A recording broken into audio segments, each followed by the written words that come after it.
Sejam muito bem-vindos a mais um PilaCast. Episódio de hoje vamos falar sobre terceira idade e treinamento para idosos, com um convidado muito especial e especialista e referência nesta área. Então pegue o seu café, arrume essa postura, respire fundo e vem com a gente.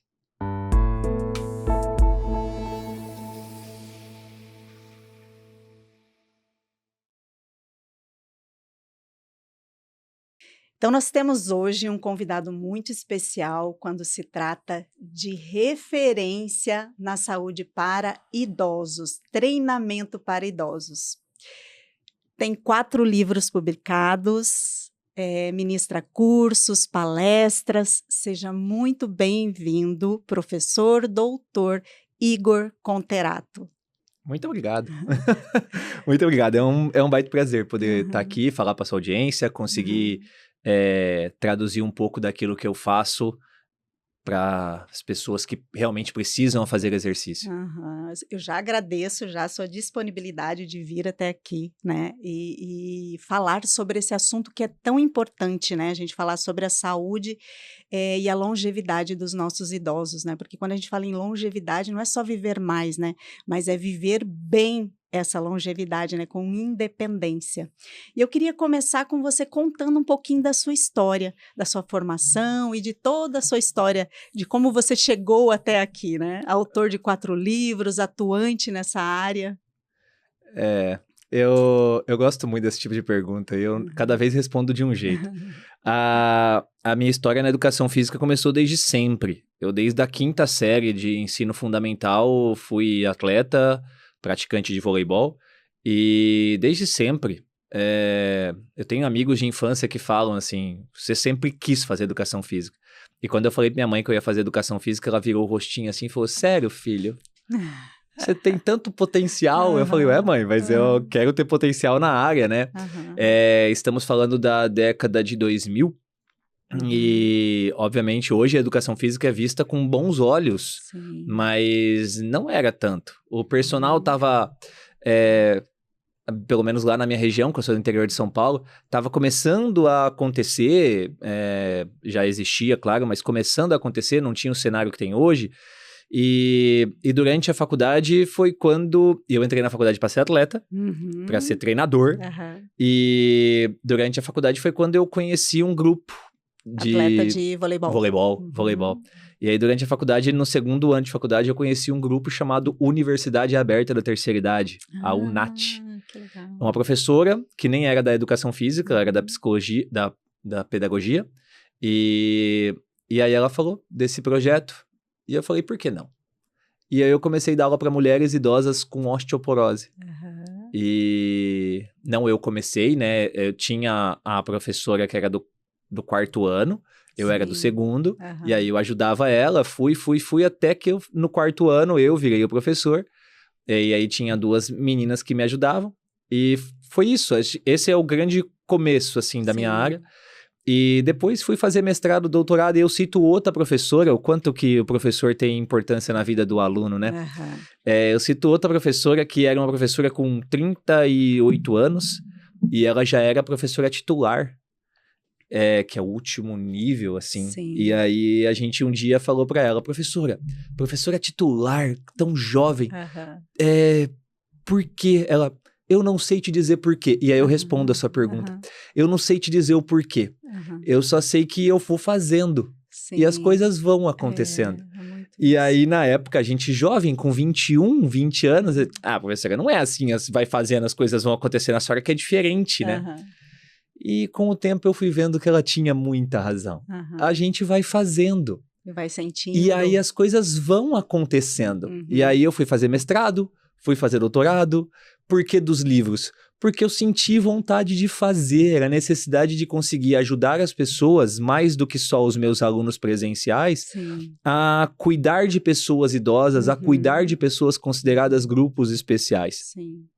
Então, os livros, eles foram acontecendo, e hoje ele é uma válvula de escape escape para mim. É um momento que eu sento na frente do computador e falo, agora eu vou escrever minhas experiências aqui. E é tanto que o livro Treinando Idosos da Bengala ao Sprint, que foi o último que eu lancei, ele é um livro escrito em primeira pessoa. Sou eu contando as minhas histórias com pessoas idosas que eu atendi. Em algumas eu emociono, em outras eu faço rir, e ele vai acontecendo. Então, é um livro que é gostoso porque ele não é um livro só para profissionais de educação física, profissionais de saúde, mas também para a pessoa idosa.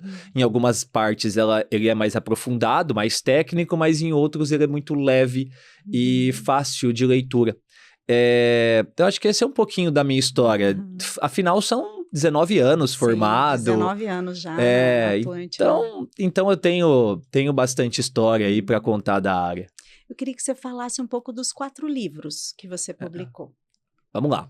Saúde do Idoso. O primeiro livro que eu publiquei junto com o professor amigo, professor Leônidas, lá de Natal. Eu morava em Natal e eu peguei a minha tese de doutorado, peguei a tese de doutorado do Leônidas e falei, bora escrever um livro com as nossas teses? Porque ele escreveu, eu fui banca no doutorado dele, eu já era doutor, e aí eu fui banca no doutorado dele, e o doutorado dele foi sobre institucionalizados, idosos institucionalizados, e voltado à sarcopenia e à inflamação subclínica, o famoso inflammaging. Sim. E aí, a minha tese de doutorado foi sobre mortalidade, mobilidade e óbito. Desculpa. Mobilidade, mortalidade e nível de atividade física. Então, eu falava sobre a questão do movimento diminuir com o envelhecimento, falava sobre óbito e falava sobre o nível de atividade física dessa população. E aí eu falei, poxa, dá jogo. Juntamos as duas teses, obviamente transformei num livro, e aí publicamos esse primeiro livro. E aí eu ganhei gosto. Porque plantou a semente e aí começou porque assim, eu entendi que o livro me dava uma notoriedade que um artigo científico não me dava. Eu tenho mais de 40 artigos científicos publicados em revistas internacionais de grande impacto, em alguns deles, mas eu via que ninguém lia. Entendi. E eu queria ser lido. Eu queria que a minha voz chegasse. E aí eu juntei 19 professores para escrever o livro de grupos especiais, que é considerado a bíblia dos grupos especiais, e não pelo fato de ter uma relação mínima com a Bíblia, de fato, mas por ser algo que você encontra tudo lá. Assim como a palavra de Deus, o livro de grupos especiais é um livro onde você encontra tudo sobre grupos especiais ali, por isso que as pessoas chamam de a Bíblia dos grupos especiais. E aí eu juntei 17 ou 19 professores, não me lembro ao certo, e para escrever esse livro durante 4 anos. Nossa! De 2017 a 2021. Em 2021 a gente lançou, e ele é um livro com mais de 6 mil cópias vendidas já. E aí foi onde eu me tornei organizador do livro. Sim. Ao mesmo tempo que eu escrevia esse, eu tive um aluno, e essa é muito boa. Eu fui professor de graduação, e eu tive um aluno que chegou em mim um dia na prova e falou, professor, estudei como nunca. Falei, sério? Ele eu fiz mais de 100 questões sobre a sua disciplina. Era a última prova do semestre, assim. Aí eu falei, ô louco. Aí ele falou, professor, fiz mais de 100 questões. Falei, que legal. E aí ele estudou, ele foi super bem na prova e tal. O que ele fez? Ele fez questões e respostas de todo o conteúdo da minha aula, do semestre todo. Só que passou, legal, que bacana, uma forma de estudar. Tô eu em casa um dia, lendo um livro de um amigo, mil perguntas sobre obesidade, emagrecimento, sobre emagrecimento. Eu olhei e falei, aí veio rapaz, não é que tá pronto? E aí eu peguei e mandei mensagem pra ele, isso há uns 3 anos já, depois de ele formado. Aí eu falei, rapaz, você tem ainda? Ele, tenho sim, professor. E aí eram 120 perguntas. E aí eu peguei essas 120 perguntas, dividi elas em alguns capítulos e, obviamente, fiz mais perguntas e a gente lançou o livro de 200 perguntas sobre o envelhecimento, que é um livro que fala sobre fisiologia do envelhecimento, avaliação para pessoas idosas e prescrição de exercício. Todas as perguntas referenciadas. Então, perguntas e respostas, perguntas e respostas. Esse vai sair um novo, inclusive. A gente vai fazer um de 300 perguntas sobre envelhecimento, onde eu vou chamar uma nova autora. Olha, para fazer. novos projetos, A gente então. vai aumentar 100 perguntas ali, porque esse é um livro que ele vai ser comercializado de pequena escala, mas num outro momento eu falo. E aí, obviamente, ganhei gosto e tal, só que o livro Treinando Idosos da Bengala ao Sprint, que é o último, ele era um curso. E esse curso aconteceu num dia tomando um açaí. Inclusive, o Leônidas, que é o autor do primeiro livro junto comigo, ele estava nesse açaí e a gente estava tentando achar um nome para o meu curso de idosos. Sim. E eu, poxa, não sei como eu faço, eu não sei o que. Pô, e se for treinando idosos da caminhada, a corrida e tal e tal. E aí me veio um desafio de um aluno idoso meu, que era um idoso de 90 anos, que eu comecei a andar com ele, eu comecei a treinar com ele. Ele tinha 90 anos, né? isso. E ele andava de bengala. E ele, naquele momento, estava andando sem a bengala já. E ele tinha me dito que o grande sonho dele era voltar a correr. Olha só. E ele não tinha corrida ainda. Na verdade, ele já tinha uns 92 na época. E aí, a gente tava naquele processo de treino, mas... porque eu falei pra ele que eu ia tirar a bengala dele em 6 meses, ele não ia mais precisar usar. E aí, era no processo de independência. Até que ele me solta essa de que ele queria voltar a correr. Eu falei, então vamos voltar a correr. E aí eu tô nesse açaí, eu falei, rapaz, e se a gente fizer da bengala a corrida? Olha só. Aí nisso ficou bengala corrida, aí o rapaz que era organizador, Dudu Vernick, inclusive eu cito ele no livro, né? Ele falou, da bengala ao sprint. Olha só. Aí eu, bom nome. E hoje é marca. Eu registrei, Treinando Idosos da Bengala Sprint é marca. E aí é a história de um senhor de 90 anos que volta a correr com 94 anos. E ele volta a correr. Eu tenho um vídeo dele. Eu mostro nos cursos. Quanto tempo ele... 4 anos. 4 anos para ele... Pra ele voltar a correr. E aí ele volta a correr, obviamente, né? Eram pequenos sprints ali e tal. Mas... A história foi essa, assim, e por isso que o livro é contado em primeira pessoa. É óbvio que não é o livro sobre ele. Sim. Então, por exemplo, eu conto a história no capítulo de Parkinson, de um aluno com Parkinson. Eu conto da história do capítulo de Alzheimer, de um aluno com Alzheimer, que não é o seu Luiz. Sim. O seu Luiz, ele é o core do livro, ele é o centro do livro. A inspiração. Ele é a inspiração do livro, mas ele não é... ele não está em todos os capítulos. E por isso que o livro chama Treinando Idosos da Bengala ao Sprint, utilizando o exercício físico como fonte da juventude. Porque eu entendo que uma pessoa com 90 anos que hoje está deambulando de bengala, voltar a correr depois de 4 anos, ele na verdade rejuvenesceu. Exato. Ele ficou mais jovem, ele não envelheceu. Sim. E é claro que isso é de uma maneira simplista, porque afinal ele envelheceu. Não importa, ele envelheceu 4 anos. Mas o físico dele ficou mais jovem. Sim. E aí, quando o físico fica mais jovem, o processo inflamatório é menor, o número de doenças é menor, a resistência é maior, a chance de morte é menor. E aí, por isso que ele entra nessa fase de... a grande fonte da juventude é o exercício físico. E agora eu falo de verdade. Faça. Ah, mas eu tenho medo de me machucar. Não importa. Faça. Porque antes você machucar do vivo do que bonzinho no caixão. Isso é verdade. É simples. Você vê como que até essa história que você conta, né, do senhor Luiz, né? Isso. Pensa o quanto ele precisou de disciplina, de enxergar o exercício como um hábito de vida, né? Acho que tem muito disso também, né? Da gente trabalhar isso nos nossos idosos, né? E eu acredito, assim, que em questão de faixa etária, talvez seja a população que a gente mais consegue trabalhar essa conscientização de adquirir o exercício físico como hábito de vida. Eu vejo porque, por exemplo, lá no Pilates a gente trabalha com vários tipos de público, desde os 7 anos até temos, acho que a mais idosa tem 85 anos, se não me engano, e o quanto é muito mais fácil explicar para eles os benefícios que eles vão ter, porque são benefícios muito funcionais, é muito mais palpável para eles, né? Então, por exemplo, muitas vezes eu já fiz avaliação de pessoas idosos, que o que eles queriam era poder voltar a limpar o bumbum. Uhum. né? Então, é uma tarefa funcional para eles que é uma independência absurda. Então, hoje em dia, existe uma conscientização maior com relação a isso, né? Eu queria até que você falasse um pouco sobre a população mundial, sobre envelhecimento. As pessoas estão vivendo mais, mas Uhum. como que está esse envelhecimento? Do mesmo jeito de 20 anos atrás. É? É.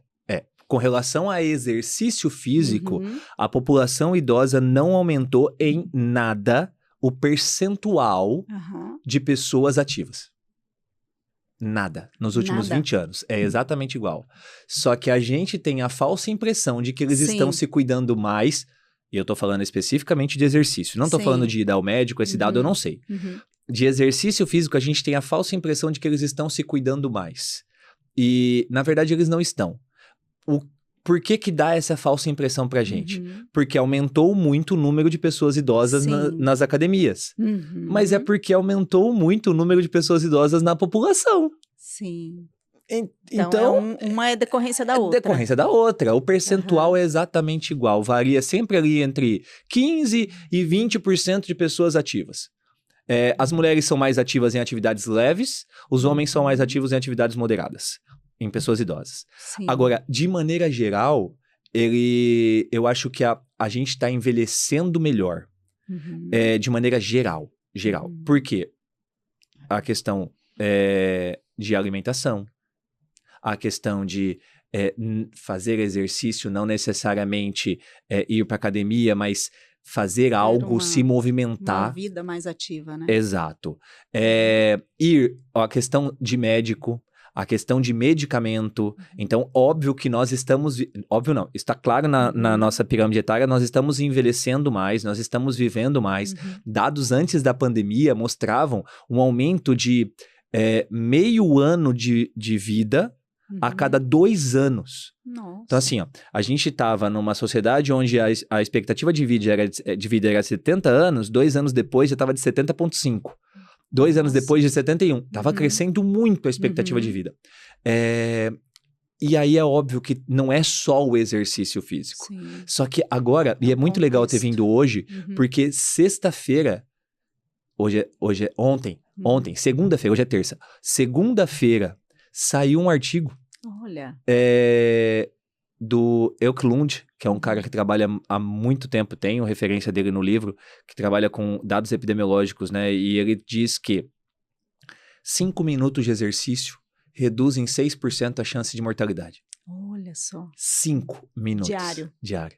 5 minutos. E a gente não tá falando de fazer exercício com peso, fazer exercício com nada. De fazer exercício, de levantar De e movimento. se movimentar. 5 minutos numa atividade moderada já vai diminuir em 6% a chance de mortalidade. Não tem porquê.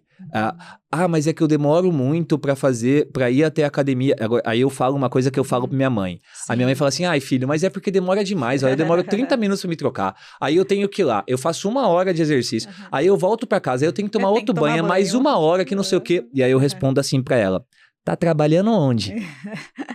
Tu tá aposentada, pô. Tu tá... sabe, assim, para de achar desculpa. Mas de toda forma, 5 minutos, 10 minutos. Se você puder fragmentar, e agora não usando esse último estudo, mas outros estudos. Se você puder se movimentar durante 3 vezes no dia, 10 minutos, tu já cumpriu mais da metade da população idosa brasileira. Tu já tá acima de mais da metade. 3 vezes no dia, 10 minutos só. E não precisa colocar roupa para fazer ginástica. É só fazer. Eu acho que o que realmente, assim, quando as pessoas olham para o exercício físico, é exatamente isso. São as barreiras que elas encontram, né? Aí eu tenho que fazer muito, aí eu tenho que fazer 1 hora, aí eu tenho que fazer 1h30. Aí eu tenho que fazer muito pesado. E eu tenho que fazer muito pesado, a intensidade eu tenho que suar, né? Então é quebrar isso, né? É realmente esse olhar que a gente pode mudar pouco para que o resultado realmente seja um resultado significativo, mesmo eu tendo poucas sementes no meu dia a dia, né? É isso. É a mesma coisa com a alimentação. A alimentação você não tem que parar de comer. Exatamente. Você não tem que nunca mais comer doce. Mas diminui. Diminui 10% por semana. Exato. São as pequenas mudanças. Diminui 10% por semana. Pô, se você come doce todos os dias, fica um dia da semana sem comer. Se você come doce todos os dias, fica 2 dias da semana. E depois, na outra semana, fica 3 dias. Vai diminuindo, vai diminuindo. É a mesma coisa exercício. Não precisa começar com 1 hora. Começa com 30 minutos. Exato. Aí depois, você vai precisar. Porque hoje a atividade mais praticada em pessoas idosas é a caminhada. Você vai fazer caminhada. Ótimo, é excelente. É uma excelente estratégia fazer caminhada. Mas não adianta fazer só a caminhada. Só que para quem começa, comece pela caminhada. Mas vai chegar uma hora que você vai ter que fazer musculação. Vai ter que fazer exercício resistido. Vai ter que fazer força. Não tem jeito. E a força que eu faço não é a força que você faz. Exato. E acabou. E a força que uma pessoa que tem 70 anos não é a força que uma pessoa que tem 60 faz. Porque às vezes é mais e às vezes é menos. Sim. Porque a idade não prescreve o treinamento. É a condição clínica dessa pessoa. Então tem gente com 70, 80... Que é muito mais, tem um corpo muito mais jovem. Eu conto a história, inclusive, no livro, que eu corri com um senhor de 72 anos a São Silvestre. Eu sei. E era um ultramaratonista. Ele era um ultramaratonista aposentado. Não importa, eu ganhei de um ultramaratonista. Eu não quero saber, mas é isso. E aí você chega na academia, ele vai treinar... Quão jovem ele, não? Exato. Meu Deus do céu. Exato. Então, assim, a idade, ela não significa nada. É a condição clínica. Por isso que tem pessoas com 70 anos que parecem que têm 50 e tem pessoas com 50 anos que parecem que têm 80. É isso. É exatamente isso. Até tem o criador do Pilates, Joseph Pilates, ele já falava isso. Ele falava assim, se você tem uma coluna, se você tem 60 anos e você tem uma coluna velha, você é um velho. Se você tem 60 anos e tem uma coluna jovem, você pode ter, a sua coluna pode ter 30 anos, mesmo você tendo 60 anos. Então, é muito sobre isso, né? A nossa idade cronológica nem sempre a nossa idade biológica, né? É o que a gente quase faz. Nunca. Quase nunca. É o que a gente faz, né, no nosso dia a dia, né? E já que nós estamos falando de força, vamos falar um pouco sobre a força de preensão manual nos idosos, né? Que tem indicativo aí de longevidade. E também a força dos membros inferiores. O quanto isso é importante para os nossos idosos, trabalhar isso com eles, ou até mesmo eles em casa fazerem alguns movimentos que ajudem eles para que eles não percam isso, né, com o passar dos dias, dos meses, dos anos. Né? Força de preensão manual, risco de mortalidade. Homem abaixo de 37, mulher abaixo de 34. Ou 33, não me recordo aqui exatamente. Aumento do risco de mortalidade. Mas o que a força de apertar a mão tem de relação com mortalidade? A gente não perde força só em um lugar. Sim. Então, subentende-se que se você tem baixa força nos membros superiores, você vai ter baixa força nos membros inferiores também. Então é importante que você... mas como que eu sei a força de preensão manual que eu tenho? Então, precisa fazer uma avaliação, procurar um profissional de educação física ou um fisioterapeuta que saiba e faz uma avaliação decente em você. Não só que fique fazendo dobra cutânea, que fique vendo se você tá gordo ou não, porque de verdade é uma coisa que eu acho ridículo. Porque eu não preciso olhar para uma pessoa e falar, olha, engordou, eu não preciso. É só olhar para as calças dela. E a gente é uma medida que não faz muito sentido para prescrever treino. Agora, medida de força é importante. Membros inferiores. Quem não tem força nas pernas, cai. Quem cai, quebra. Quem quebra, vai hospitalizado. Quem é hospitalizado e precisa passar por cirurgia, morre. É isso. É uma cascata. É uma cascata. Dominó. Mas aconteceu com meu tio, avô, ou aconteceu com a minha mãe e ela não morreu. Erga a mão pro céu e já agradece muito. Porque 40% das pessoas que fraturam o fêmur por causa de uma queda e ficam hospitalizadas não voltam mais a ser independentes. Perdem o que há de mais valoroso. Exatamente. E aí, o que acontece com uma pessoa idosa que fica numa cama? Ela definha. Ela não morre, ela definha. E aí, olha o fim da vida, que triste. Sim. Então, Idoso não pode cair, precisa treinar para não cair. E como que a gente treina para não cair? Aumentando força, aumentando potência e aumentando massa muscular. Precisa dos 3. Precisa aumentar força, potência e massa muscular. Porque não basta só eu ser forte nas pernas se eu não tenho velocidade para colocar a outra perna na frente. Velocidade mesmo, assim, ó. Exato. E aí eu preciso ter equilíbrio, mas o equilíbrio vem de propriocepção também, ou seja, eu preciso trabalhar força nesses indivíduos. E eu preciso trabalhar potência. E eu preciso de massa muscular, porque quanto mais massa muscular eu tenho, mais eu protejo a minha articulação. E quanto mais eu protejo a minha articulação, menos eu sinto dor. E quanto menos eu sinto dor, menos eu tropeço, menos eu desequilibro, menos a minha perna falseia e menos eu caio. Então, e além do que, a massa muscular tem uma relação forte com demência. Esse ponto olha que eu queria que você triste. Tocasse bem nesse ponto. Porque assim, ó, a falta de massa muscular aumenta processo inflamatório. Processo inflamatório gera morte de neurônio. E eu não tô falando só de neurônio da cabeça. Eu tô falando de neurônio de terminação nervosa. Tudo que você sente em mão, em dedo, é terminação nervosa. Se você perde tato, você pode falsear na hora de pegar um corrimão. Se você perde motoneurônio, ou seja, neurônio, mas na parte muscular, tu não consegue fazer a contração, sua perna começa a falsear, começa a dar fraqueza. E se você perde neurônio mesmo na cabeça, a chance maior de declínio cognitivo, demência, não necessariamente Alzheimer, embora o Alzheimer seja o mais prevalente. Então, é uma sequência e que começa muitas vezes na boca. Porque a gente perde papilas gustativas, que é neurônio, com o envelhecimento. E aí a gente perde gosto nos alimentos, sente menos vontade de comer, não é verdade? E aí você começa a comer o quê? Coisa gordurosa. Porque tem mais sabor. Só que coisa gordurosa com menos massa muscular vai gerar ainda mais gordura para você transportar com menos músculo para levar. E aí diminui ainda mais a atividade física dessa pessoa. E a gente começa a comer menos proteína. Porque proteína não tem gosto. A gente precisa botar tempero. Mais difícil de digestão. É mais difícil de digestão. A gente já tem os nossos dentes que vai perdendo massa óssea com o processo. Alguns usam dentadura e acaba perdendo massa muscular também. Então, mastigar fica mais difícil. O alimento, a proteína é um alimento que é mais duro, que precisa mastigar mais. A carne magra, que é o que tem que consumir, não tem tanto gosto, precisa pôr tempero. Só que o tempero não é bom para pressão.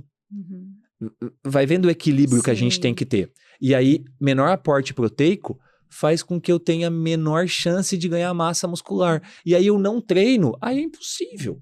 E ver quanto está linkado também o idoso ter uma boa orientação nutricional, né? Porque muitas vezes ele pode até ter um índice de exercício físico adequado no seu dia a dia. Mas se não tiver o olhar para a parte nutricional, isso também pode interferir diretamente nos resultados. Eu conto isso no livro. Tem um idoso que eu avaliei na minha dissertação de mestrado, que era um idoso com 86 anos. Vou chamar de Seu João. E eu sempre via o Seu João andando, fazendo caminhada em volta do quarteirão da faculdade. E eu passava para entrar na faculdade e eu sempre via ele. E aí, fui fazer a avaliação em octogenários e ele foi uma das pessoas sorteadas. Fui avaliar ele. Osteoporose gravíssima. Gravíssima, assim, ó. Ele tava no nível vermelho mais embaixo, assim. E aí eu peguei e falei, o senhor faz exercício e tal, não sei o que? Ele falou assim, faço, eu caminho 2 horas por dia. Sabe o que a gente teve que fazer com ele? Mandar ele parar. Tu vai caminhar no máximo 30 minutos, porque a gente sabia que se mandasse parar de uma vez, ele ia pirar, né?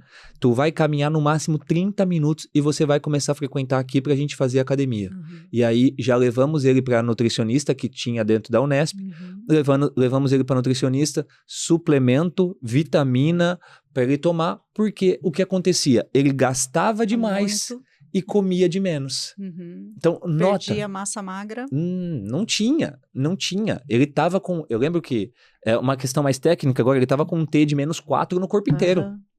Na osteoporose. É grau 2 de osteoporose. Fragilizado. Totalmente fragilizado. E ele olhou espantado. O senhor nunca caiu na rua? Ele, filho, Caí umas 2 vezes esse ano, mas é normal da idade, né? Aham. E aí, agora é uma hora que eu gostaria, por isso que eu tô muito feliz de estar aqui, Uhum. porque eu vou falar pra você. Não existe essa de normal da idade. Uhum. Isso é puro preconceito das pessoas. Não aceite essa história de é normal da Sim. idade. E aí eu gosto muito de contar uma piadinha, Aham. que a senhora foi no médico, no ortopedista, e falou, doutor, tô com esse joelho muito ruim aqui, não tô Uhum. sentindo direito, tá doendo. Ele falou, mas fica tranquilo, né, você tem mais de 70 anos, né, coisa da idade. Ela, doutor, Aham. então tem alguma coisa errada, porque o esquerdo não tá com a mesma idade. Você não pode assumir É. que é da idade. Não existe isso, Aham. é da idade. Verdade. Não é uma Aceitação, sentença. né? Exato. Exatamente, Tá? porque passou dos 60 anos, muitas vezes as pessoas já criam emocionalmente essa sentença Uhum. de que, isso é normal, sentir dor, faz parte da idade, conforme vai passando os anos eu vou sentir mais dor, e aceitam isso, né? É. Então, isso já é uma barreira que muitas vezes é difícil de ser quebrada. A gente precisa trabalhar o emocional do aluno ou do cliente, exatamente para que ele não veja a limitação da idade como uma grande barreira, ou uma sentença de que eu realmente vou ter dor por causa da minha idade, né? E isso é assim, em todas as esferas. O médico fala isso, o fisioterapeuta fala isso, o profissional de educação física fala isso, o nutricionista fala isso, o enfermeiro fala isso. Não, isso não tá certo. Não existe essa. Não é uma sentença só porque você tem 90 anos, você ter que estar numa bengala e falar, mas é porque tem 90 anos. Não é. Exatamente. Posso voltar a correr. Uhum. Eu tenho até a história de uma senhorinha, essa de 85 anos, que é a nossa aluna lá, ela vem a pé pro estúdio, e vocês já foram lá, vocês viram que tem a escada, né? Uhum. E ela vinha com uma bengalinha. Ela começou com a bengala, acho que ela faz 2 anos que ela tá fazendo pilates com a gente. E vem sozinha, não pega Uber, nada, ela vai a pé. E aí ela vinha com a bengalinha, e aí ela falava, eu vou largar essa bengalinha, eu vou largar essa bengalinha. A gente falava para ela, isso mesmo, a senhora não vai precisar mais dessa bengalinha. E hoje em dia, ela nem lembra que ela usava bengala. Então, é muito também da gente incentivar isso nos nossos alunos, nos nossos idosos, né? Que realmente eles podem aquilo, acreditar. Começa por aí, acreditar que eles conseguem fazer aquilo, né? Porque às vezes eles ficam na memória daquilo que eles conseguiam fazer anteriormente. Acho que aquilo ficou no passado, né? E é mostrar realmente na prática que eles podem voltar a fazer posicionamentos, movimentos que antes eles faziam com facilidade e hoje eles têm dificuldade. Mas por quê? Porque deixaram de fazer. Não é que porque eles não têm habilidade, é porque eles deixaram de fazer. E isso é muito gratificante através do exercício físico, né? Sim. Você mostrar na prática o quanto as pessoas podem voltar a fazer, porque existe uma memória motora ali.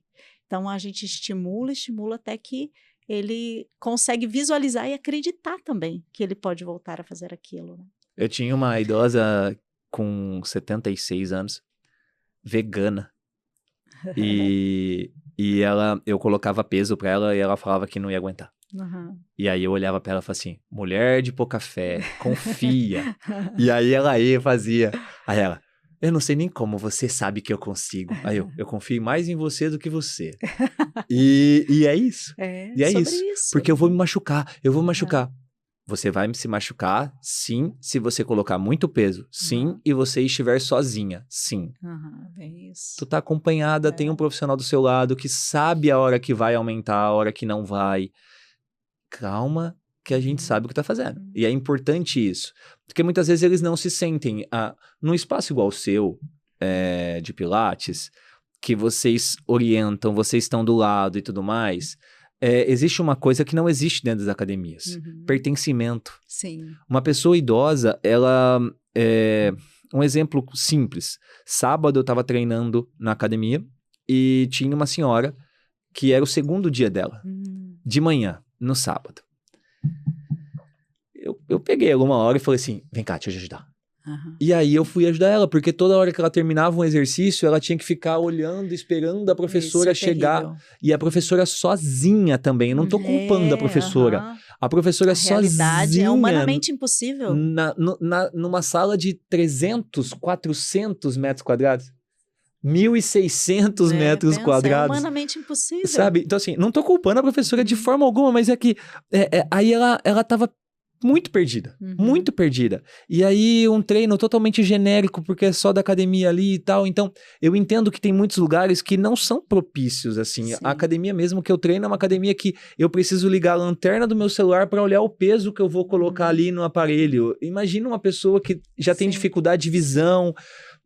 Então, um espaço igual o seu é um espaço que proporciona para as pessoas idosas uma facilidade e principalmente o pertencimento de eu faço parte disso. Isso, eu faço parte disso.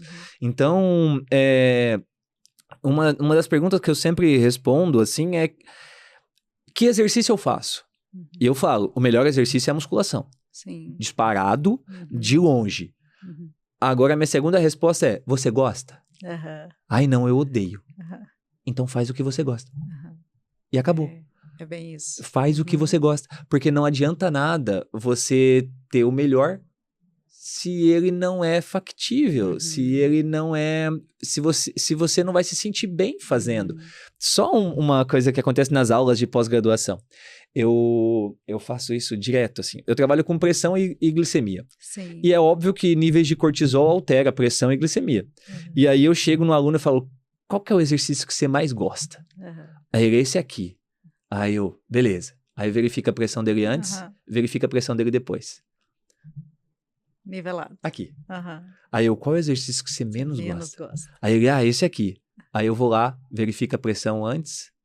Aí eu chego nele e falo assim, a gente vai falhar. Você vai terminar esse exercício, eu quero suas pernas tremendo. Nossa, você não vai aguentar se mexer amanhã. Você tá ouvindo? Eu vou gritar no teu ouvido. E aí eu verifico a pressão de novo. Subiu 20, 30 milímetros. Nossa, olha aí. Então não adianta você ir pra academia se você odeia aquele lugar, se aquilo não te faz bem, se você não se sente bem. Não vai. É muito mais difícil, né, de adquirir como hábito de vida. Vai para uma atividade que você gosta. Por quê? Uma vez você fazendo uma atividade que você gosta, aquilo entra no teu hábito. E aí pode ser que a academia se torne um momento que você fala, não, dá pra ir. Dá pra tentar. Não é o que eu gosto, mas eu sei que eu preciso.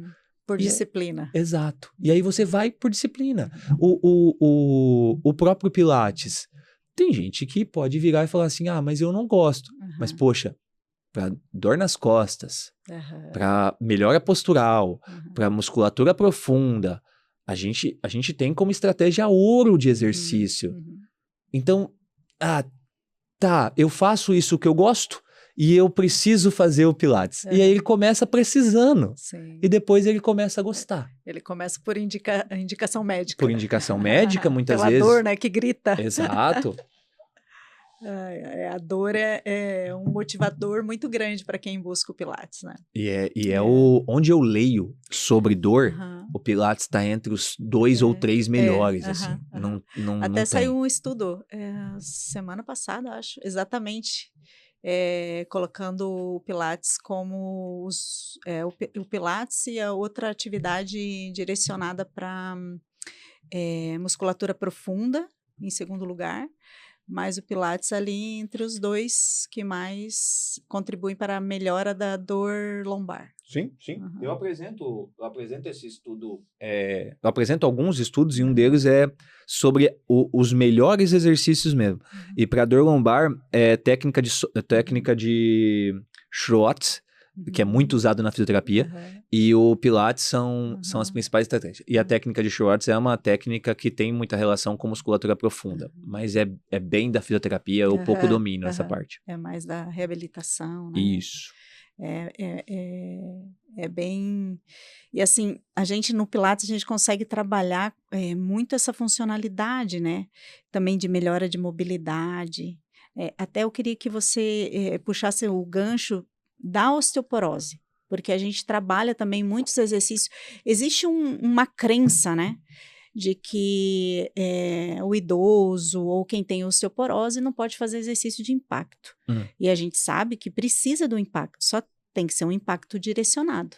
E é isso também que a gente oferece muito para os nossos idosos, isso com orientação e com toda a segurança que eles tem que ter ali naquele momento, na execução do exercício, mas isso, na prática, precisa existir para idosos, quando a gente fala em melhora da osteoporose. Eu já falei essa frase em outro podcast, mas eu vou repetir. Músculo forte, osso forte. Músculo fraco, osso quebra. Essa frase, ela define. Não tem conversa. Eu tenho 2 formas de ganhar massa óssea. Pensando em exercício, ok? Eu preciso ter aporte de vitamina D. Para ter absorção, eu tenho que ter vitamina C, eu tenho B12, eu tenho um monte de outras partes que são da fisioterapia, que são da nutrição, ok? Mas eu não vou falar disso, vou falar de exercício. Eu tenho 2 formas de ganho de massa óssea. A primeira forma é tração. O que é tração? Um osso, o músculo está inserido na ponta de um osso e na ponta do outro. E eu preciso gerar contração muscular, porque a hora que eu gero contração muscular, as fibras musculares se aproximam, o osso diminui de tamanho, o músculo diminui de tamanho. Então, eu tenho o meu bíceps que é desse tamanho aqui. A hora que eu fecho o meu braço, meu bíceps ficou desse tamanhozinho. O que acontece com o meu osso que está aqui? Ele vira como se fosse um arco. Ele está reto, e na hora que o músculo aqui em cima se contrai, ele enverga. É óbvio que eu tô falando isso de maneira microscópica, né? Pequenininho, mas ele deforma. Mas existe. Essa deformação faz gerar massa óssea. E não adianta, então tá bom, então eu vou ficar fazendo assim, ó. Não, porque essa deformação é incipiente. Então, essa é a primeira forma. A segunda forma, impacto. Porque o impacto, ele gera uma coisinha chamada piezoeletricidade. Então, quando eu gero impacto, eu gero elétrons. E os elétrons, eles têm o polinho negativo. E esses polos negativos precisam se ligar com um próton. Então, os elétrons se ligam com prótons. E os prótons são os pontos positivos. E o que é o ponto positivo? Todos vocês tiveram aula de química, talvez vocês não lembram. Busquem na tabela periódica. O que é o cálcio? O cálcio é Ca+. Eu preciso me ligar, então, com um negativo, que é o E-, o elétron.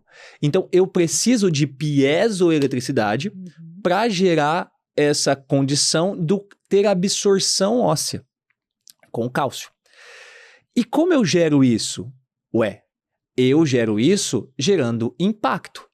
E eu gero impacto de que forma? Eu gero impacto pisando forte, eu gero impacto subindo um degrau, eu gero impacto descendo um degrau, ou eu gero impacto pulando um caixote.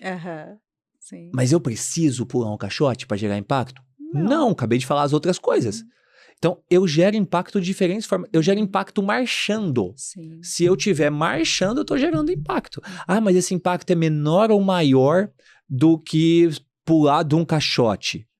É claro que é menor. Mas quem vai definir qual é o impacto que você vai gerar é o seu professor. Porque ele é o profissional. Não é você. Eu não chego no médico e falo, doutor, eu tenho que tomar esse remédio aqui. Eu não chego no médico e falo isso. Então você não tem que chegar no profissional de educação física e falar isso. E aí quem vira agora nesse momento fala assim, mas aí você está comparando o profissional de educação física com o médico? Não, eu sou melhor do que eles. Porque 30% das faculdades de medicina foram consideradas impróprias para ser faculdade. Agora, no último exame que teve. E na educação física isso não aconteceu. Então, eu tô falando de verdade. O profissional de educação física bem preparado, ele é melhor do que o médico. E aí entra uma questão polêmica também, né? O quanto os médicos prescrevem exercícios, né? E aí a gente muitas e muitas vezes recebe prescrição de exercício que a gente sabe que não é daquela forma que tem que ser. Mas eu sou a favor. Eu sou. Mas eu vou te contar o porquê que eu sou a favor. Me explique. Eu acredito que é mais fácil a pessoa começar a fazer exercício hoje, quando um médico leva pra ela no final e aí ela começa, do que um médico falar pra ela não fazer. Porque esse é o pior. O pior não é o médico falar assim, não fazer tal exercício, treinar esses exercícios aqui. O pior não é esse. O pior é o médico que fala, olha, não faz. Não faça. A fobia do exercício, né? Olha, não faz. Mas aí eu tenho 2 coisas pra isso. Quando o médico fala não faz, não é que ele não acha que o exercício é importante. Ele sabe que o exercício é importante. Ele não confia no profissional de educação física que vai treinar. Exato. tá? Então, assim, a gente tem que tomar... Eu gosto muito de olhar por esses lados também. Então, a gente tem que olhar e falar, não, é porque ele não confia em quem vai ter a orientação. Então, primeiro, esse médico precisa ter alguém que ele confie. Agora, quando ele prescreve, eu vou te contar, principalmente voltando à parte de reabilitação. Sim. Ele prescreve baseado na primeira premissa de ele não confia no profissional que vai seguir, Sim. e na segunda, ele pega um guia de diretriz, uma diretriz de lesão, de reabilitação no joelho e na coluna, e ele transcreve aquele guia. Copia e cola. Porque aquele guia é escrito para médico, não é para profissional de educação física. Sim. Qual que é o erro da nossa profissão? É pegar aquele guia e querer prescrever baseado naquele guia. Exatamente isso. Porque aí você não tá... Aí o erro é do profissional de educação física que faz isso, e não do médico. Quando o médico traz isso, eu vejo com bons olhos. Porque eu acho que assim, eu vou olhar aquilo e vou falar assim, olha, dona Joana, dona Maria, sei lá, que sensacional que o seu médico falou que tinha que passar isso aqui. Mas ó, esse exercício aqui, ele não sabe o que ele tá falando.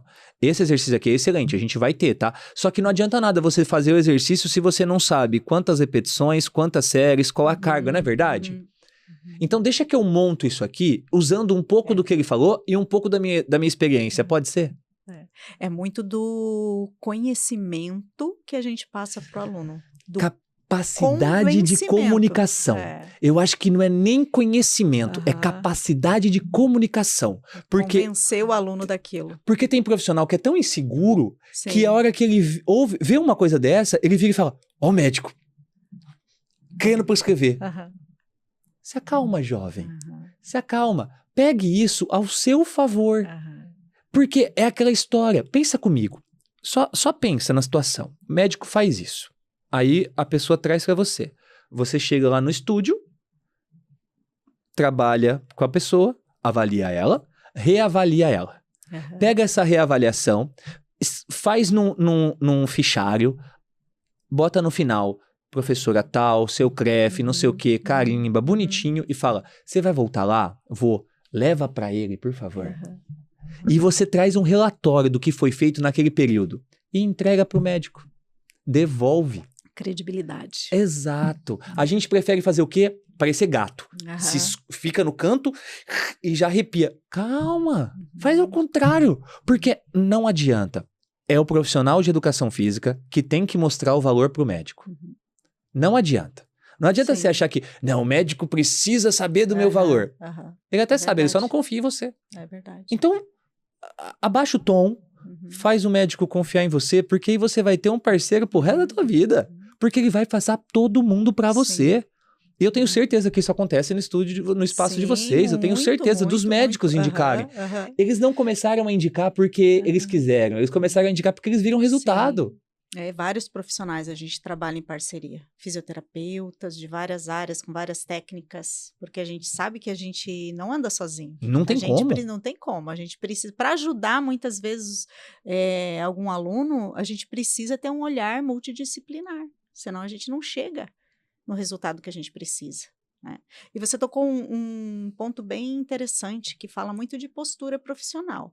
E eu sei que no seu livro você também fala de postura profissional. E eu acho isso tão importante, Igor, porque assim, nós professores de educação física, nós temos que ter um olhar para isso. Porque a gente vende a nossa imagem. O nosso aluno muitas vezes não quer nem saber qual conhecimento você tem. Claro que não. Ele quer... É a sua postura, é o que você vende, é a sua segurança, é a sua palavra, é a sua postura profissional de como você está enquanto você está dando aula, se você está de braço cruzado, se você está com a mão para trás, se você está com a postura arcada, se você está distraído, se você... É a confiança que você passa para o nosso aluno. E nós, da educação física, a gente precisa falar disso, porque se a gente pensar na maioria, numa realidade, muitos não têm a visão do quanto isso interfere no nível de conhecimento, de credibilidade. E aí nós estamos falando da profissão como um todo. Né? Né, eu nem tenho o que falar. Se eu falar, vai ser mais polêmico ainda. Pode falar. Eu acho uma várzea. É. Eu falo isso desde 2007, desde 2005 acho que eu falo isso. Eu sempre disse, e isso soava como arrogante na época, e eu sei que soava, me desculpa se algum dia algum amigo meu de faculdade vê isso, eu sei que eu soava muito arrogante, mas desde a minha época de faculdade eu falava isso. Eu falava assim, ó, o profissional de educação física, para ele ser bom, basta ele fazer isso aqui de diferente, porque a nossa profissão é tão ruim, mas é tão fraca, que basta isso aqui. E aí isso soava como arrogante. Já são mais de 20 anos e eu continuo com o mesmo pensamento. Porque, vamos lá, a gente não tem nenhum tipo de direcionamento de atendimento. Alguma vez, e você falou perfeitamente que assim, ó, nunca, eu tenho certeza, nunca chegaram no teu espaço e perguntaram da sua formação, da sua pós-graduação. Nunca. Nunca. Porque ninguém quer saber. Sim. Porque isso não é importante. Sim. Ai, como que uma pessoa que tem doutorado fala que a formação não é importante, né? Mas não é. Para o cliente, a sua formação não é importante. Sim. O mais importante é a sua conduta e o resultado que você entrega. É isso que é mais importante. Eu tinha um mentorado, ele tá na mentoria ainda, que ele é muito bonito. Assustadoramente bonito. Olho claro, sorriso bonito, rosto bonito, marcado, abdômen trincado. Muito bonito. A foto dele no perfil no Instagram dele era ele fazendo corda naval sem camisa. Primeira reunião que eu tive com ele, eu falei, você vai tirar essa foto agora? Ele, por quê? Eu falei, eu sou um cara de 38 anos, eu tinha 38 anos na época. A minha mulher é uma mulher de 25 anos. Se ela vira pra mim e fala que vai ter aula com você de personal, eu falo, nunca. Tu nunca vai ter aula com ele. E você é super competente, profissional de educação física, nutricionista, ele tem 2 formações e não sei o que, mas eu nunca ia deixar a mulher fazer com você. Por que você tá querendo mostrar teu corpo no teu perfil? E aí ele foi lá, trocou a foto, postou uma foto sorrindo. Chama muito mais atenção. A foto sorrindo, super profissional, sério. Não fica postando foto sem camisa. Não quer dizer que não posta. Posta, mas é aquela foto que some depois de um tempo. E quando ele tá na praia fazendo alguma coisa, jogando alguma coisa que tem cabimento pra fazer. E não pra se mostrar. Então, esses pequenos detalhes. Eu já tive aula com... E aí a gente entra de novo na comunicação. Além da comunicação, a postura. Eu já tive reuniões que eu abri a tela do Zoom pra ter uma reunião e o cara tava sem camisa pra reunião comigo.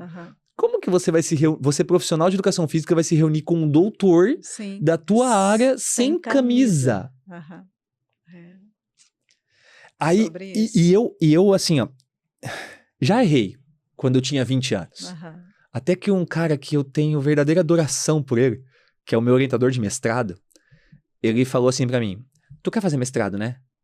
3º ano de faculdade. Eu falei, quero. Aí ele, então começa a vir pra faculdade todos os dias de calça e camiseta. Nada de regata, nada de boné pra trás, nada de short. Aí eu, professor, eu morava numa cidade de 200 e poucos mil habitantes, mas é uma cidade que beira 40 graus. Aí o professor, muito calor, não sei o que, ele traz a calça na mochila e veste aqui. Não é pra estar de short. Coincidentemente, do meu 3º ano de faculdade pra cá, as oportunidades sempre apareciam pra mim. E é o que eu falo no livro. Eu não falo de roupa de marca. Eu falo de postura profissional, de vestimenta, de imagem. Eu vim pra cá e a gente começou um pouquinho mais tarde, porque eu fui cortar o cabelo e fazer a barba. Ninguém é obrigado a ver como eu fico em casa sem a barba pra fazer, sem o cabelo cortado. Só a minha mulher. O restante não é. A imagem, ela traz muita coisa. E isso porque eu sei da minha postura. Eu tenho uma postura diferente, eu tenho uma postura um poupouco mais agressiva na maneira de falar. Mas é isso que eu escolhi. Eu sou assim, não é um personagem. E eu entendo que isso tem alguns problemas e tem algumas coisas boas. Mas é a postura que eu escolhi. Então eu tô consciente dessa postura. Mas só para prolongar um pouquinho e caindo no outro assunto, eu entendo que isso tem muito de relação de nível socioeconômico. Não que isso tenha uma relação com postura, mas isso tem uma relação com educação. O profissional de educação física, usualmente, ele é um profissional de uma nível socioeconômico muito baixo. e que muitas vezes não foi ensinado modus. História de vida, né? E não foi ensinado o famoso modus. Sim. E não que isso tenha uma relação porque a gente conhece muita gente que tem pouca condição de saúde, de condição financeira, mas tem muita educação, muito modus. Mas a probabilidade é um pouco menor. E aí, essa pessoa, ela acha que tá tudo bem se ela for mulher e dar aula de personal com um short curto. Tá tudo bem se ele for homem e for alongar uma mulher que tem quase a idade dele, pegando na bunda dela. Sim. Isso não tá tudo bem. E Isso nunca vai acontece tá muito, tudo bem. gente. Ah, meu Deus. E aí, a gente passa por uma situação que, assim, ó, o profissional de educação física, ele se contenta com muito pouco. Ele acha que... É muito engraçado, eu falo isso desde quando eu dava aula na faculdade. Hoje eu não dou mais, mas eu falava assim pra eles, assim, gente, sabe o que eu acho engraçado? Vocês notam quando eu fico sem fazer a barba. Mas vocês acham que ninguém olha pra vocês, né? Vocês acham que a roupa que vocês veem aqui não acontece nada com vocês? Vocês acham mesmo que alguém aqui da sala de vocês, quando for dono de uma academia, vai chamar você que vem desse jeito pra faculdade, pra ser professor na academia dele? Vocês não conseguem entender isso. E aí, eu talvez na faculdade eu entendo que é uma questão de ser muito imaturo, porque a gente entra na faculdade muito imaturo, né? Mas, depois de adulto, no mercado de trabalho... Mas é muito também do que a gente vai absorvendo, né? Porque, por exemplo, você conta uma história e o que você absorveu dela, né? Você já captou aquilo para a melhora da tua postura. Sim. Mas e quantos passam pela mesma situação e não têm esse olhar? E continuam simplesmente com a mesma forma de ver, né? Então, hoje a gente vê, é muito difícil a gente perceber isso e mudar esse tipo de comportamento, porque já está impregnado, né? Mas no nosso estúdio, eu trabalho muito questão de postura, que o professor não senta, ele orienta, né? Porque, o que a gente vê de professor sentado enquanto o aluno está fazendo um exercício, sentado, arcado, e o aluno fazendo exercício a Deus dará. Posso contar a história? Sim. Quando eu comecei a namorar a mulher que tá atrás da câmera ali, ela acorda 5 horas da manhã para ir trabalhar. Sim. Isso não é uma coisa saudável. Aí eu falava assim pra ela, você não acha que às vezes você chega com cara muito de cansada pra dar aula de manhãzinha? Aí ela, mas é porque eu durmo pouco, durmo mal, não sei o quê. Aí eu, então, não dá pra passar aqueles negocinhos que tampa as olheiras assim e tal? Obviamente eu não sei o nome disso, corretivo, né? E aí corretivo. E aí ela falou assim, não, então foi porque aparece melhor e tal, porque é uma mulher jovem, linda, Sim, mas é óbvio que a rotina do personal é muito cansativa. Sim, é muito E cansativa. aí ela começou, ela conta essa história pra todo mundo, né, que ela deu um banho de loja em mim, porque eu também não era uma pessoa que usava muito roupa de me cuidar, e ela conta a história do corretivo que eu falei pra ela passar, porque é uma coisa pequena, mas é uma coisa que a hora que você chega na academia e a gente vê isso, o professor tá do lado do aluno. Sim. Aí, agora eu tô vendo uma moda na academia que eu treino, que tá o professor servindo café pro aluno e tomando café durante a aula. Sim. Isso não tem cabimento. Não tem. Ai, mas é uma cortesia. Não, é falta de organização. Sim. Não tem cabimento, não se pode tomar nada que não seja água dentro da academia, porque é porquice. Assim, com a xicrinha de café na mão. Com a xícara de café na mão, eu vejo isso. Então essas coisas eu me pergunto aonde entra o estado de presença, tanto do professor quanto do aluno. Isso é algo assim que se você olhar para um treino que realmente vai estar adequado com relação à postura, recrutamento, a série, repetição... Cadê o estado de presença? Então, mas tu Correção, entende? Alinhamento. Eu concordo, mas tu entende que tem aluno que não vai pra academia pra treinar? Concordo. Certo? Só que, se esse aluno que eu tô falando, que tá tomando café, ele não for pra academia pra treinar, tá tudo bem pra ele. Só que tem 100 pessoas dentro da academia, ao mesmo tempo, olhando pra aquele aluno e pra aquele personal, dando aquela aula. E tudo bem que você, aluno, não tá indo pra academia treinar. Mas eu não quero que as pessoas te vejam fazendo isso na minha aula, no horário que eu tô com você, porque Sim. isso faz mal pra minha marca, Aham. pra mim, pro meu branding, pra minha, Sim. pra visão que as pessoas têm de mim. Porque sim, eu não tô nem aí pelo que pensa. Você precisa estar. Sim. Porque um profissional, ele vive do cliente, ele vai viver do cliente. Então, ele precisa trazer clientes para ele. É uma Com venda. postura. A O gente tempo vende o tempo todo. o tempo todo. É uma Uhum. venda. Então, assim, eu vejo que falta muita coisa. A gente não tem algumas aulas importantíssimas. A gente não tem aula de comunicação. Isso na faculdade. A gente não tem aula de comunicação. E a gente não tem aula de marketing. Uhum. Até tem aula de marketing, dada por professores que nunca fizeram marketing, Sim. por professores que nunca tiveram um negócio. Uhum.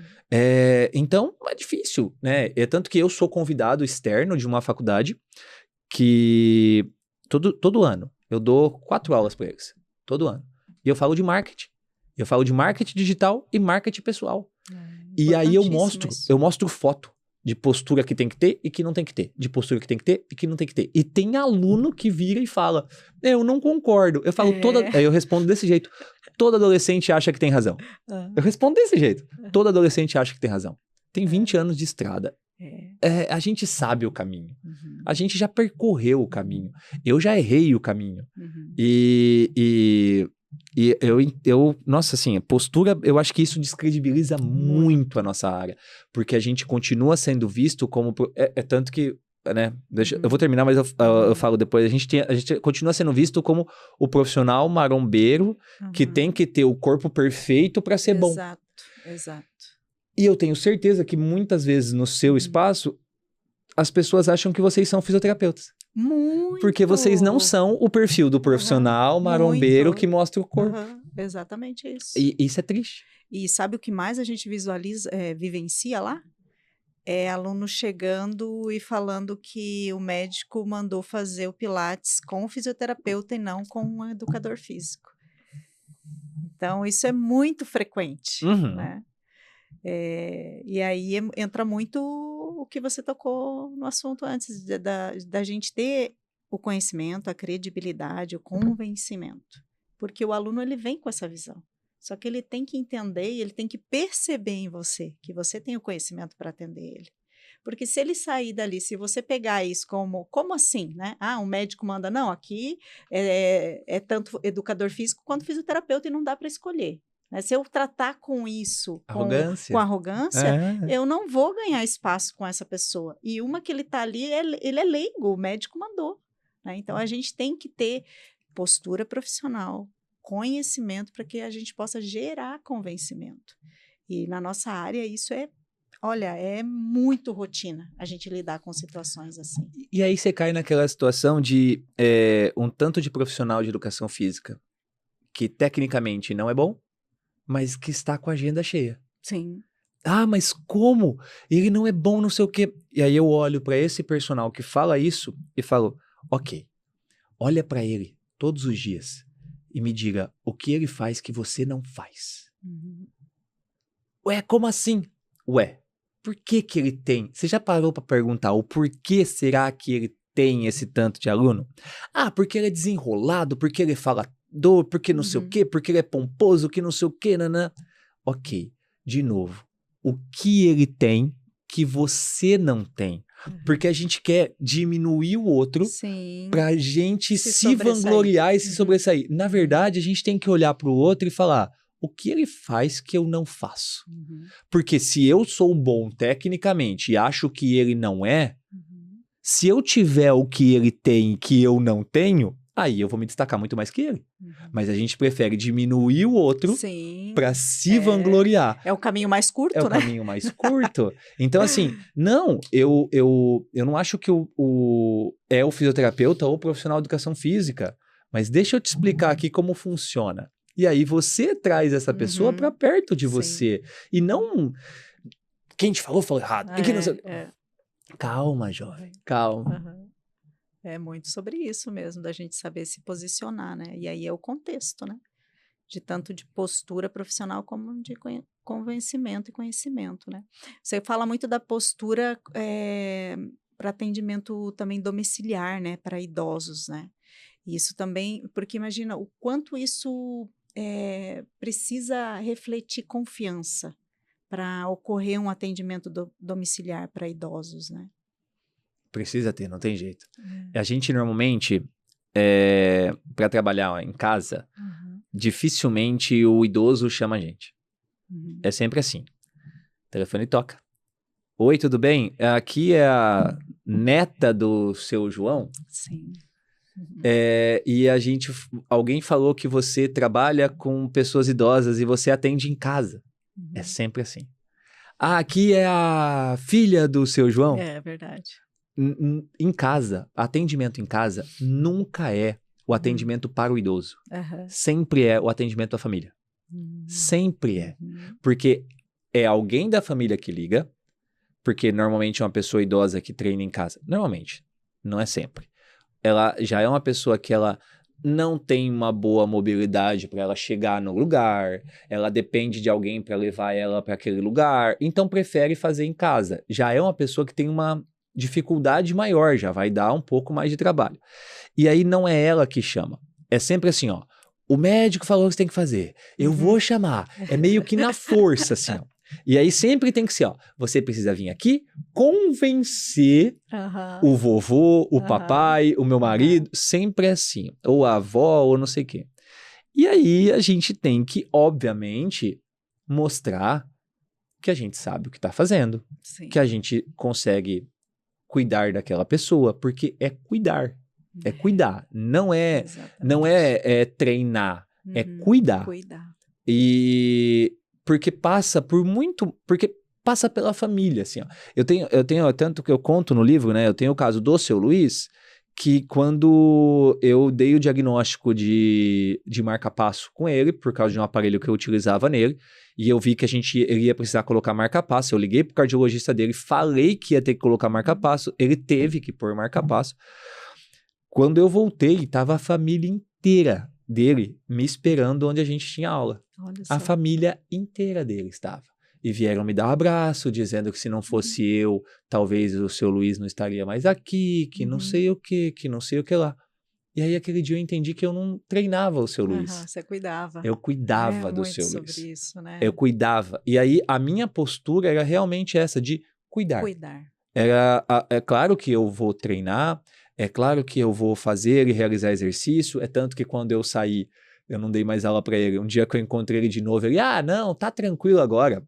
Aí eu, sério, seu Luiz? Ele, agora eu falo pra ela não colocar muito peso e ela não coloca. Aí eu, seu sem vergonha. Então, a gente cria um convívio mesmo com a família. Então, isso aconteceu com o seu Luiz, aconteceu com o seu João, que é o idoso com Alzheimer que eu perdi e tal. E aconteceu. Porque quando a gente vai trabalhar de home care, normalmente já é um trabalho com uma pessoa idosa com mais debilidade, com menos locomoção e tudo mais. E aí a gente precisa ter esse olhar, essa postura, e entender que o seu carro, ele é agora um ativo da tua empresa, entender que os equipamentos que você usa precisam estar higienizados, precisam estar cheirosos, precisam estar com boa aparência. Não adianta estar manchado, não adianta estar esgarçado, não. Mas aí eu vou gastar muito. Não é gasto, é investimento. E tudo isso tem que ser olhado.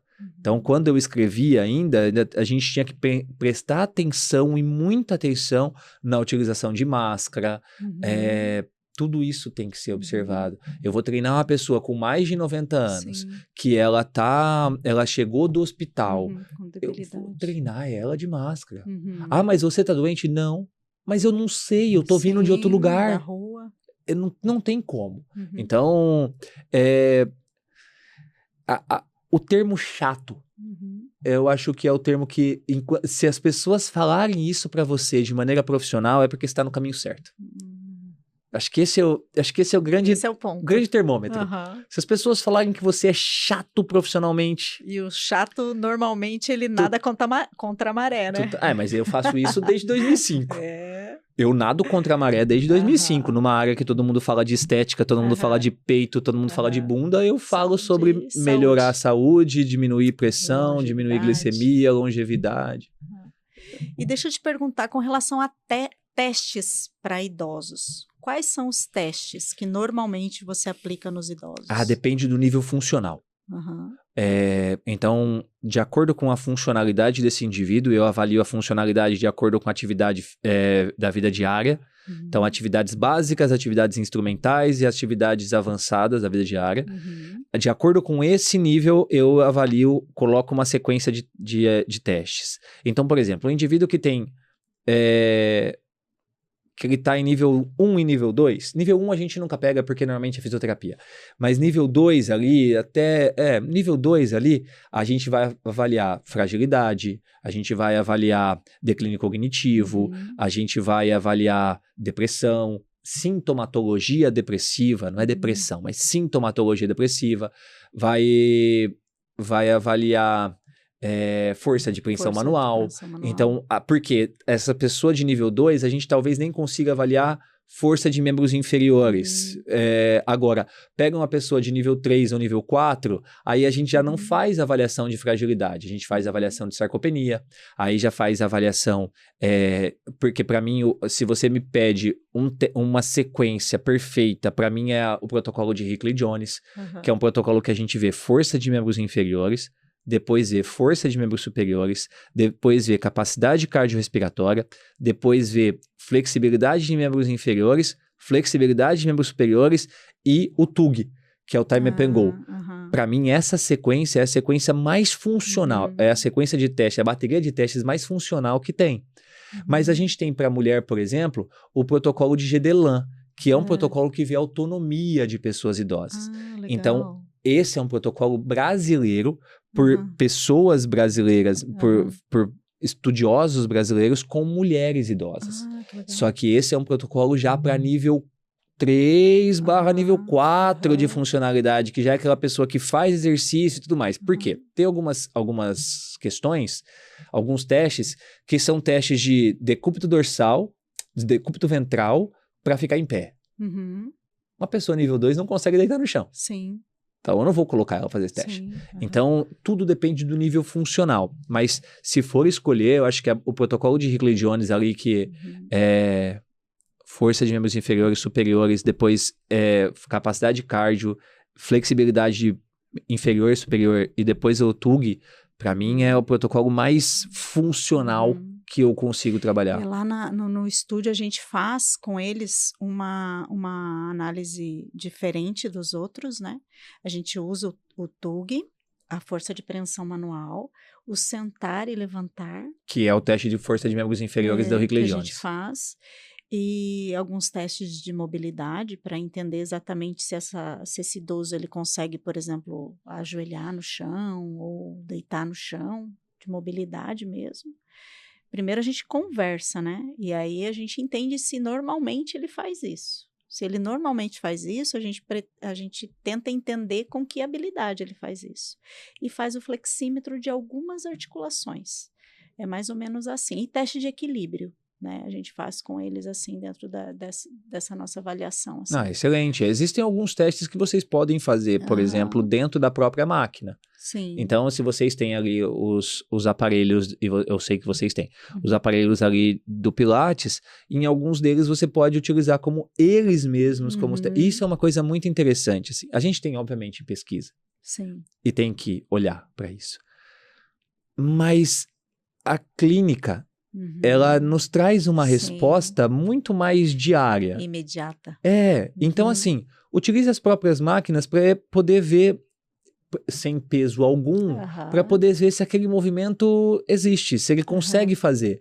E aí você consegue direcionar ele para aquilo ou não. Porque pensa comigo, é muito menos frustrante eu fazer um teste para ver se eu consigo fazer o movimento da máquina X, e aí eu vi que eu não consegui, do que você prescrever a máquina X para eu fazer e eu não conseguir.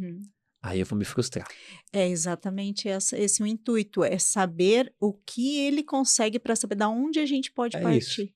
É isso. E aí, isso são coisas que a gente tem na mão e a gente pode utilizar. Não necessariamente isso está em pesquisa. Sim.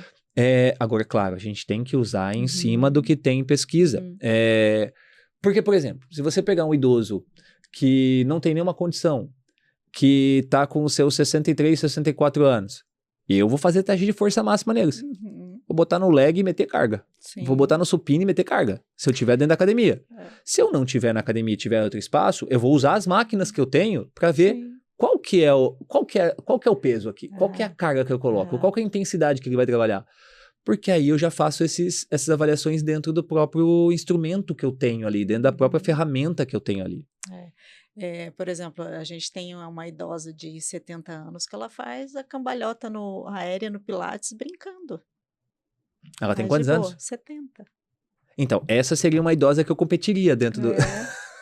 Porque eu sou desses, eu gosto de competir com 30 E e ela mais de 70. chegou no estúdio, o dia que ela foi no estúdio, não era para ela fazer Pilates, ela falou, eu vim aqui trazer a minha irmã, porque ela precisa, né? Porque ela achava que ela não ia se identificar com Pilates, é só alongar, e aí ela fez a matrícula para fazer companhia para a irmã, e elas estão lá já há 9 anos.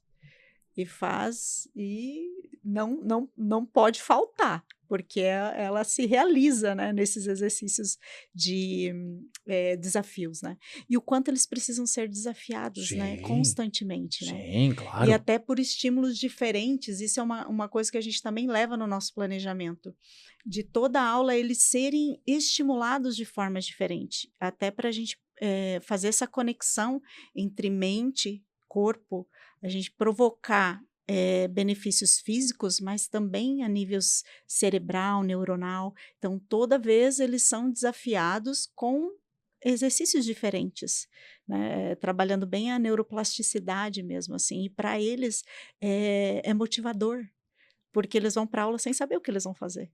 E lá eles se desafiam o tempo todo. Isso é muito interessante também com relação à terceira idade. Sim, mas tem. E aí eu acho que todo mundo gosta de um tipo de desafio que ele sabe que dá para ser concluído, né? Óbvio que eu não vou pegar um desafio que eu não consigo concluir e tal, porque isso gera frustração. Mas aquele desafio que você não fez, mas que ficou quase, ou que você fala, não, mas dá, isso tem um molho, tem uma coisa de, poxa, eu vou voltar porque eu vou conseguir. Tem que ser feito. É a famosa história, assim, não adianta nada você ter o treino perfeito se ele não é um treino feito. É verdade. Então, eu preciso ter um treino feito, eu preciso ter um treino que o indivíduo vai se identificar, ele... por mais que o treino, você monta o treino mais eficaz do mundo, mas ele não é afetivo. Sim. Não adianta. Não, mas a pessoa tem que fazer. Deixa eu te falar uma coisa, meu querido. Eu tenho mais de 70 anos, não tenho que fazer nada. É isso aí que a gente ouve. Então, assim, para de ser juvenil, presta atenção no seu aluno, porque não é sobre o melhor treino. É claro que a gente tem que buscar o melhor treino dentro daquilo que ele pode fazer, consegue fazer. Uma leitura, né? E ele gosta de fazer também. Porque, mas aí ele só vai fazer o que ele gosta? Não, mas a gente tem que ter jogo de cintura. Então, eu já tive uma aluna que ela falava, se não tiver extensora no meu treino, eu não vou treinar. Aí então tá bom, todo treino vai ter extensora. Acabou. Só que tu vai fazer o outro. Aí ela, mas eu não gosto deles. Mas tá fazendo a extensora. Então, eu saiba jogar, ué. É isso, é coisa simples. Eu coloco pessoas, isso. né? Saber também. Eu coloco isso no final da introdução do livro de grupos especiais, que é uma citação do Carl Jung, que é domine todas as teorias, saiba todas as técnicas, mas ao tocar uma alma humana, seja apenas outra alma humana. É isso. Isso foi uma coisa que eu percebi muito quando eu saí da faculdade. Quando a gente sai da faculdade, a gente sabe tudo, né? Nossa, vou ganhar o mundo. Os adolescentes. E a primeira coisa que eu percebi é que eu não sabia nada de pessoas. E se a gente pensar, a gente tem a técnica, mas se a gente não dominar pessoas, a nossa técnica é vazia. A gente não consegue aplicar nada se eu não entender de pessoas. Então, isso a educação física também precisa abrir esse olhar. Porque a gente trabalha com pessoas. E tem gente que parece que é inato, né? Eu não sei se vocês passam por isso, se você percebe isso. Tem gente que tem o dom de pessoas. Tem gente que as pessoas gostam dela de graça. De graça. Eu falo que tem gente que tem luz. É verdade. E só que tem gente que precisa, tem gente que consegue aprender a isso, assim. Tem gente que consegue aprender a como lidar com pessoas. Então não é que só porque você não se sente com essa luz que não dá para treinar isso, que não dá para desenvolver isso. Eu gostava de dizer há um tempo atrás, hoje não, que eu era um ator. Dentro de uma palestra, eu era um ator. Eu chegava lá, dava meu show e saía. E aí eu comecei a entender que não, na verdade não é que eu era um ator. É que eu só fazia aquilo que eu mais gostava de fazer. Então aquele momento que eu tava dando aquela palestra, eu tava dando aquela aula, era o momento que eu era o mais eu possível. O mais eu possível. E isso é treinado. Não tem jeito, isso é treinado. Sim. E o profissional de educação física também, por isso que eu volto a repetir. Falta aula de comunicação e falta aula de marketing. Não tem jeito. A gente tem, na nossa grade, aula de um semestre, tem curso que tem 1 ano de handball, 1 semestre ou 1 ano de basquete. E a gente tem 1 semestre de grupos especiais. Meu Deus, não é possível. Não é possível que tu acha que uma pessoa precisa de um semestre de handball ou 1 semestre de basquete ou 1 ano de basquete e só 1 semestre para falar de gestantes, hipertensos, idosos, obesos, cardiopata, diabético. Pois é. Aí vem a visão de que o profissional de educação física é só atleta. É isso. Né? É isso, porque eu entendo que tem que ter. Mas eu acho que a prioridade, ela tem que ser outra hoje já na nossa área. Sim. A gente veio do militarismo, né? Então, óbvio que a gente passou por isso, mas já tem bastante tempo já isso. É verdade. E se você hoje, assim, pudesse, vamos dizer, para os idosos que estão vendo esse podcast, o que eles poderiam fazer em casa como um teste rápido para saber se eles estão com algum nível de dificuldade em algum, ou membros inferiores, ou preensão da mão, ou equilíbrio? Preensão da mão não tem jeito. Tem que ter o medidor. Porque tem que ter o medidor, tem que ter o dinamômetro. É baratinho, tá, gente? Compra pela internet, custa R$150. Chama dinamômetro de preensão manual digital, tá? Aperta, deu 37 homem, acho que já tá no ideal. Mulher eu não lembro agora, mas é fácil.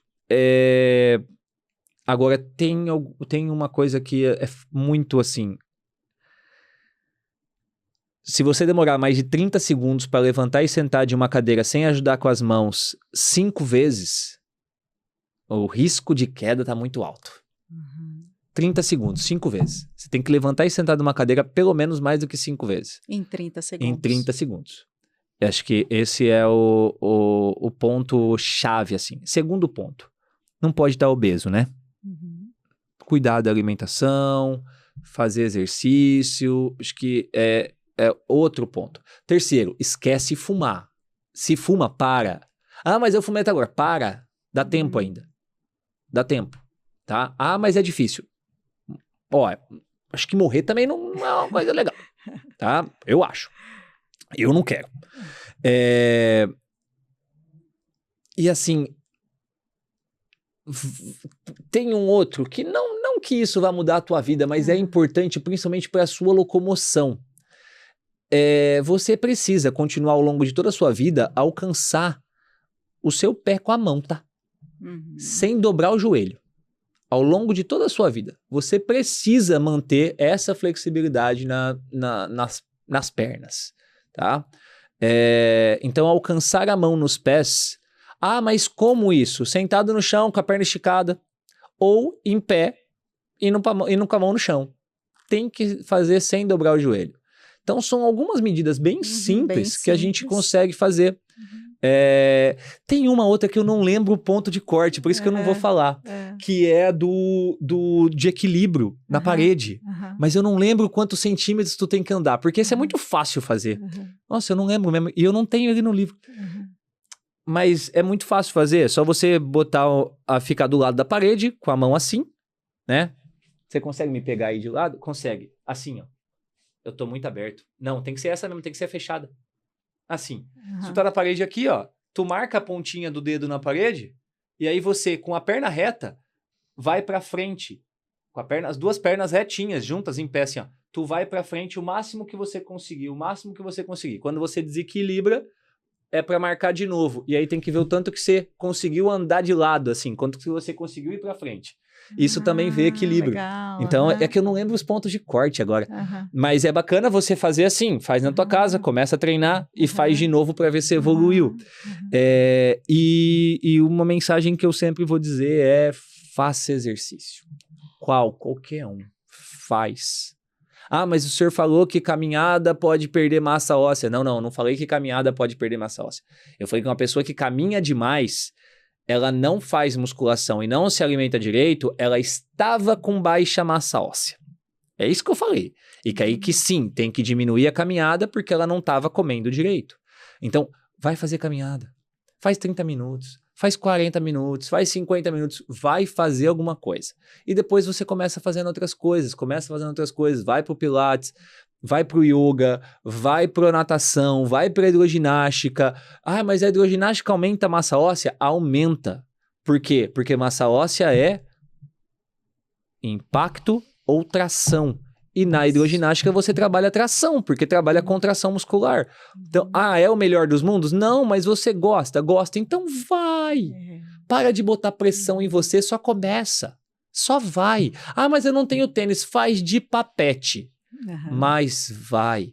Não é o melhor dos mundos. O ideal é você ir com alguém que está do seu lado, que te acompanha, que prescreve certinho. O ideal do exercício é a musculação, mas se não dá pra fazer, faz o que dá pra fazer, tá? O importante é fazer. O importante é fazer. É se movimentar. É isso. E eu vou pegar um gancho agora, Igor, pra gente ir finalizando, já que a gente puxou bastante assunto de profissionais, nesse olhar, né, para a educação física, eu queria que você deixasse um recado para os profissionais da educação física, que trabalham com grupos especiais e também que estão na área. Seja incansável. Tenha sangue no olho. Você nunca vai ser o melhor. E não é pra ser, mas é pra tentar todo dia. Não existe a possibilidade de uma vida próspera para um profissional com mente medíocre. De assim tá bom. De é isso que eu preciso. Não. Você pode mais, você consegue mais, você sempre vai ter. Ah, mas eu não vivo, eu já vivo, já é difícil pra mim. E aí eu vou falar uma coisa bem dura, mas é papo de adulto aqui, tá? Papo de adulto. Vamos lá. As coisas não estão boas? Culpa tua. Assuma os seus B.O. Ah, mas eu faço de tudo. Não tá fazendo. Presta atenção. Refaça. Pensa antes de fazer. Para e reflete. Para e reflete. O mundo não é injusto com você. O mundo é injusto com todo mundo. Só que tem gente que não reclama, que não chora, só resolve. Não espera os outros. Faz por você. Faz pelos seus. Aliás, por quem? Se pergunta isso. Por quem? Por que você levanta todo dia? Por quem que você acorda todo dia? Por quem que você faz o que você faz? Como fazer melhor? Todos os dias. Como fazer melhor? Ah, mas isso cansa. Esse tempo atrás, minha mãe virou pra mim e disse assim: ai, filho, sinto uma falta de vocês aqui em casa quando vocês eram criança. E eu respondi: eu também.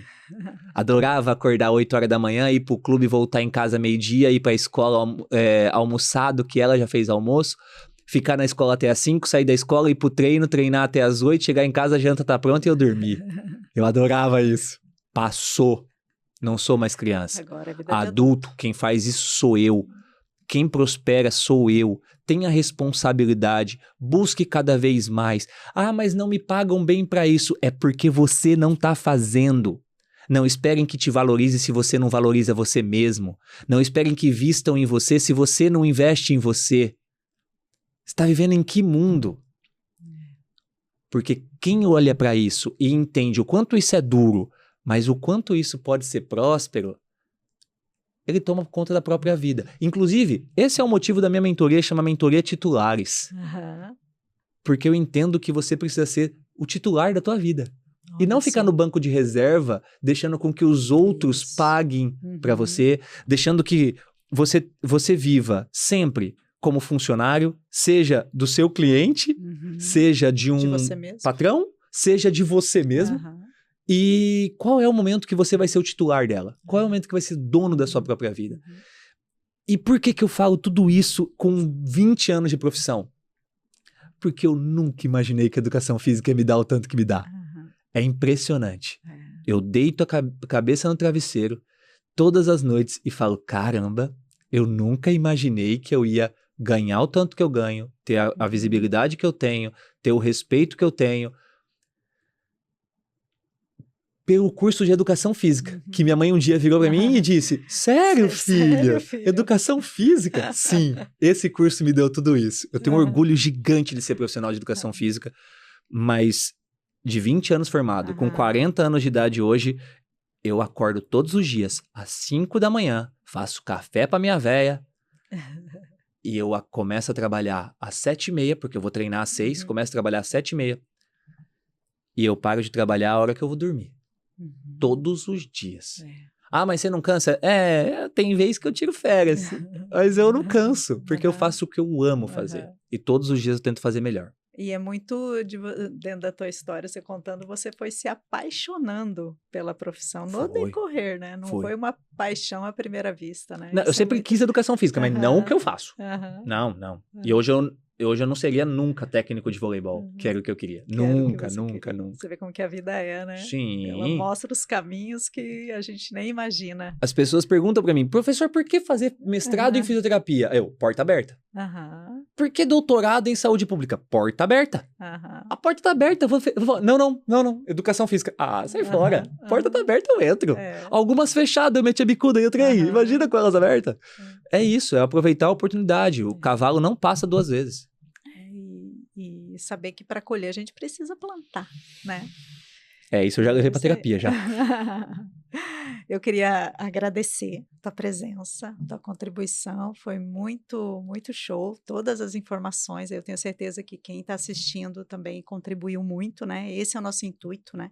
Com o PilaCast, é realmente levar informação simples para as pessoas, né? Para que elas possam colocar em prática isso, né? Então, te agradeço muito pela tua contribuição aqui hoje.